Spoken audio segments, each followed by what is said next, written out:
एक बात तो तय हो गई कि हिंदू आबादी उन कट्टर इस्लामिक देशों में शांति से कभी नहीं रह सकती जो प्रगतिशील नहीं है या जिनके लिए शरिया कानून ही देश चलाने का जरिया है। हालांकि बांग्लादेश में लोकतांत्रिक परिपाटी थी, लेकिन इस परिपाटी को कट्टरपंथ ने कुचल दिया। सत्ता को हिलाने के लिए एक आंदोलन शुरू किया गया जो हिंसक हुआ, और इस हिंसा ने सरकार के खिलाफ नहीं बल्कि हिंदू आबादी को टारगेट करने का मन बना लिया। अराजक हालात बनाने वाले अवसरवादी कट्टरपंथियों ने मजहब का फायदा उठाकर अपना उल्लू सीधा कर लिया। अब कौन है वो कट्टरपंथ के मास्टरमाइंड, इसे भी एक रिपोर्ट के जरिए जानना चाहिए।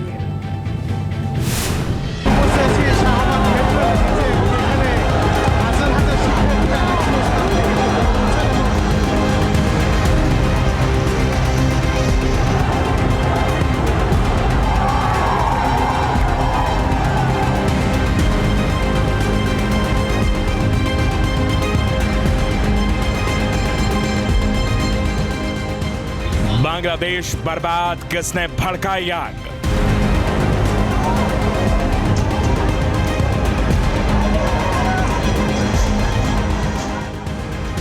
एक मुल्क में 60 दिन से सुलग रही बगावत की आंच ने महज कुछ ही घंटों में एक मुल्क की तबाही का दावानल फैला दिया।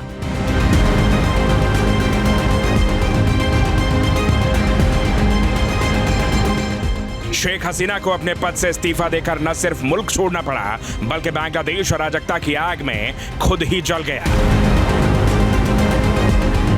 चुन चुनकर हिंदू परिवारों, मंदिरों और मठों को टारगेट बनाया गया।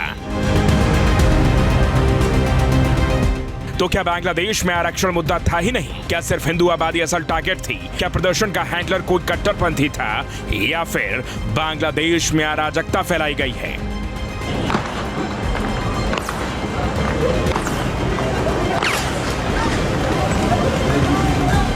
ये प्रश्न उठना स्वाभाविक है, क्योंकि हालात इन प्रश्नों के उठने की जमीन बना रहे हैं। ये जमीन इतनी बड़ी है कि किसी भी छोर से केंद्र की तरफ बढ़ते कदम हिंदुओं के खिलाफ एक बड़ी साजिश की तरफ इशारा कर रहे हैं। लेकिन इस साजिश की बुनियाद क्या है, पहले इसे जान लीजिए।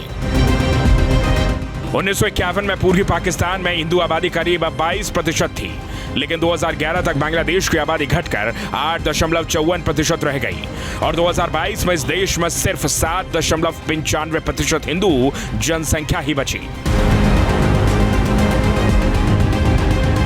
यानी बांग्लादेश के कट्टरपंथ ने ठीक पाकिस्तान की तरह ही हिंदू आबादी का दमन किया। उन्हें या तो मुसलमान बनने पर मजबूर कर दिया, या फिर उन्हें बांग्लादेश से पलायन करना पड़ गया। हालांकि लगातार गिरावट के बावजूद भी बांग्लादेश में हिंदू दूसरे नंबर पर आने वाली आबादी है।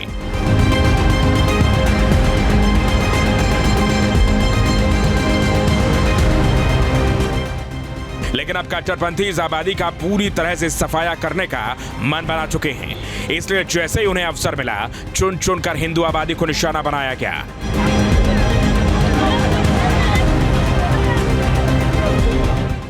उन पर एक रात में ही अत्याचार की इंतहा कर दी गई।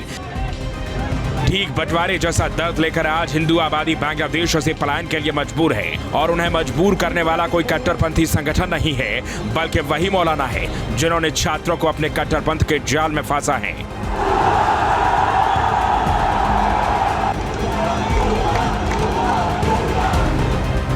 दरअसल शेख हसीना सरकार को हटाने में एक छात्र संगठन का सबसे बड़ा हाथ है।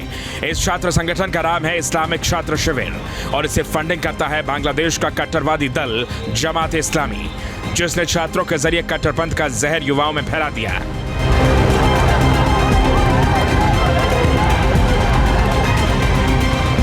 ऐसा संभव इसलिए हुआ क्योंकि पिछले 2 वर्षों में बांग्लादेश के अलग अलग यूनिवर्सिटीज में इस्लामिक छात्र शिविर के कई कैडर भर्ती हुए हैं, और यहीं से यूनिवर्सिटीज में छात्रों को भड़काने का काम शुरू हुआ था।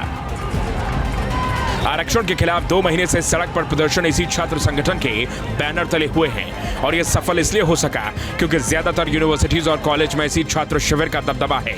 जबकि ढाका, चटगांव, जहांगीर, सिलहट और राजशाही यूनिवर्सिटी जिन क्षेत्रों में है, वहां इनका गढ़ है। इसलिए सबसे ज्यादा हिंसा भी उन्हीं क्षेत्रों में हुई है। अहम बात यह है कि ज्यादातर यूनिवर्सिटीज में सक्रिय इस छात्र संगठन के तार इतने गहरे हैं कि भारत में जेएमबी जैसे संगठन के गिरफ्तार सदस्यों में ज्यादातर इसी संगठन को चलाने वाले दल जमात-ए इस्लामी के सदस्य हैं।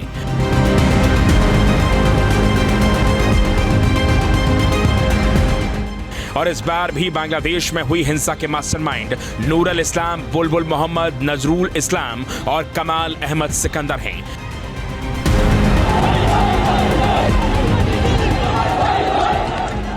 जबकि सबसे ज्यादा चौंकाने वाला एक तथ्य ये भी है कि इस संगठन के पाकिस्तानी खुफिया एजेंसी ISI से बहुत गहरे संबंध हैं और इसके कई कैडर पाकिस्तान और बांग्लादेश में हैं।